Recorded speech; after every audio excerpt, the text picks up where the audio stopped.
부작용이 없는 약은 없죠. 그러면 이 화이자 백신 접종 이후에 이부프로펜 같은 진통 소염제를 복용하는 것이 과연 득이 더 많을까요? 실이 더 많을까요? 안녕하세요, 약드라이브의 칼로리입니다. 자, 최근 백신 접종을 하신 분들께서 북에 오셔서 그 이부프로펜을 찾으시는 분들이 굉장히 많아졌습니다. 여러 가지 이상 반응, 열이나 몸살, 근육통 이런 게 왔을 때 이제 아세트아미노펜이 들어있는 타이레놀 같은 약을 드시면 됩니다. 이렇게 안내를 했었는데, 최근에는 이부프로펜을 찾으시는 분들이 굉장히 많아졌어요. 그것도 이부프로펜 600ml 미리수까지 정확하게 말씀을 하시고 찾으시는 분들이 굉장히 많아졌는데요. 최근에 이제 심근염이나 심장의 염증이 좀 오는 증상이죠. 이런 부작용이 보고가 되다 보니까 일부 이제 전문가들이 소염작용이 있는 진통소염제, 대표적으로 많이 알려져 있는 이제 이부프로펜을 복용하셔야 된다. 화이자 백신을 맞으신 분들은 이 이부프로펜을 꼭 먹어야 된다, 이런 식으로 이제 말씀을 하시다 보니까 또 일부 분들은 이 화이자 백신에는 이 이부프로펜이 궁합이 잘 맞는다, 그런 식으로까지 알고 계시는 분들이 많아졌습니다. 그리고 진통소염제는 사실 이부프로펜 뿐만 아니라 굉장히 종류가 많거든요. 굳이 이부프로펜 600ml를 또 이제 방송에서 얘기를 하다 보니까 환자분들께서는 이부프로펜 600ml만 찾는 그런 현상이 또 최근 발생을 좀 했습니다. 물론 이부프로펜 같은 진통소염제를 복용하셔도 괜찮습니다. 앞서도 타이레놀과 진통소염제를 좀 비교를 해드렸는데, 열이나 몸살, 근육통 이런 증상이 있을 때 진통소염제를 복용하시는 것도 가능은 합니다. 아세트아미노펜을 복용을 권고했던 이유는 이 진통소염제, 소염작용이 있는 해열 진통제를 복용했을 때에는 항체 형성이 좀 방해가 될 수 있기 때문에 이왕 드시는 거 아세트아미노펜을 복용하는 게 더 좋겠다, 이런 말씀을 드렸던 겁니다.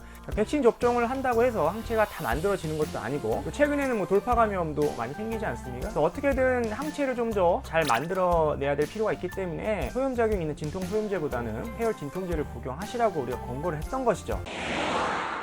진통소염제를 드신다고 해서 이게 방해가 조금 될 뿐이지 완전히 항체가 안 만들어지는 건 아니거든요. 그래서 타이레놀, 아세트아미노펜 성분이 있는 약에 부작용이 있으신 분들, 모든 약은 다 부작용이 있습니다. 또 이제 아세트아미노펜은 간독성이 있습니다. 간에 좀 부담을 많이 주는 약이기 때문에 간 질환이 있으신 분들은 아세트아미노펜보다는 진통소염제를 복용하셔도 괜찮죠.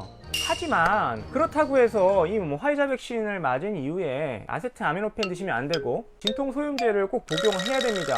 그래야 더 좋다, 심장 예방할 수 있다, 이런 식으로 얘기하는 건 좀 아니라고 생각을 합니다. 그건 좀 아니죠. 모든 약은 부작용을 갖고 있습니다. 부작용이 없는 약은 없죠. 그러면 이 화이자 백신 접종 이후에 이부프로펜 같은 진통소염제를 복용하는 것이 과연 득이 더 많을까요? 실이 더 많을까요? 이런 부분을 살펴봐야겠는데요. 이 심근염이 발생할 확률은 일단 굉장히 낮습니다. 굉장히 낮습니다. 100만 명당 지금 한 4명 정도로 보고되고 있기 때문에 이 정도 수치는 일단 굉장히 낮은, 극히 드문 케이스라고 볼 수가 있겠고요. 우리가 보통 이부프로펜은 이제 여러분들 애기들 먹는 해열제 브루펜, 굉장히 유명하죠. 되게 오래된 진통소염제다 보니까 이 약에 대한 거부 반응은 별 좀 없는 것 같아요. 굉장히 안전하다라는 인식이 되게 높은 것 같고요. 그래서 이부프로펜은 그냥 예방 차원에서 먹어도 괜찮다라는 생각을 좀 가지고 계시는 것 같습니다. 자, 이부프로펜 같은 진통소염제 또한 약이기 때문에 심각한 부작용을 야기할 수가 있습니다.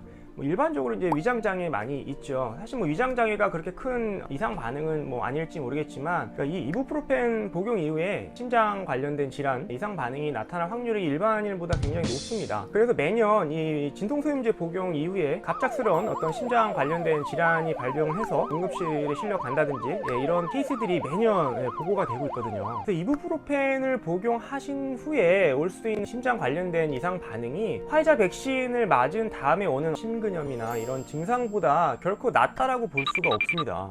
더 높으면 높았지 절대 낫지가 않거든요. 자, 다시 말해서 이제 심근염 같은 이제 이상 반응이 걱정이 돼서 이 이부프로펜을 복용을 했다가 또 다른 또 중대한 심장 관련된 질환이 올 수 있는 확률이 더 높을 수도 있다는 것이죠. 물론 이부프로펜을 장기간 복용을 했을 때 이제 이런 심장 관련된 이상 반응이 올 확률이 높아집니다. 그렇다 보니 며칠 먹는 거 괜찮지 않느냐, 기껏해야 연락 오려면 하루 이틀, 길어야 3, 4일 먹을 텐데 이 정도 먹어서 이상이 있겠느냐, 이렇게 말씀을 하실 수도 있지만, 일단 이부프로펜 함량은 200mg 300ml, 400ml, 600ml 이제 단위가 있지만 얘기가 나오는 것도 600ml거든요. 굉장히 높은 함량이고요. 이 약을 뭐 하루에 3번, 4번 먹게 되면 하루에 뭐 거의 2000ml 정도 먹게 되면 굉장히 고함량입니다. 심장 질환이 있으신 분들, 약물을 복용하시는 분들, 어르신분들, 그래서 이러신 분들이 이런 고함량의 이부프로펜을 복용을 했을 때 중증 심장 관련된 이상 반응이 충분히 나타날 수가 있습니다. 그렇다 보니 뭐 단기간에 몇 번 먹는다 하더라도 진통소염제를 무분별하게 뭐 먹을 필요는 없다는 것이죠. 자, 앞서 말씀드렸듯이 뭐 진통소염제 이부프로펜을 뭐 무조건 먹으면 안 된다 뭐 이런 얘기는 아닙니다. 아세트아미노펜과 이 진통소염제인 이부프로펜 모두 다 약입니다.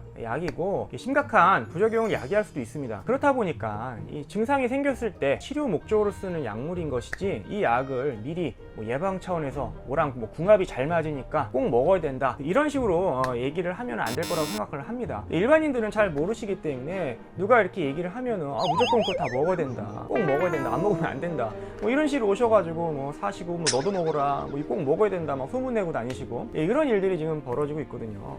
네, 그래서 저는 뭐 어떤 백신이든 간에 어떤 이상 반응이 일어날지에 대해서는 사실 알 수가 없습니다. 알 수가 없고 이런 이상 반응을 잘 숙지를 해서 그런 비슷한 증상이나 이런 것들이 왔을 때 대처를 잘 하면 되는 것이지 이런 약들을 무분별하게 뭐 좋다고 해서 막 먹을 필요는 없다라고 생각을 하고요. 저는 아직까지 어떤 백신을 맞던지 간에 소염작용이 있는, 그러니까 항체 형성을 조금 방해하는 그런 약물보다는 아세트아미노펜 성분이 들어있는 약물을 복용하시는 것을 권해드리고 있고요. 그러니까 여러분들께서도 그런 얘기에 너무 휩쓸리지 마시고 궁금한 게 있으면 뭐 전문가한테 좀 물어보시고 하셔서 적절하게 대처를 잘 하시면 될 것 같습니다. 네, 감사합니다.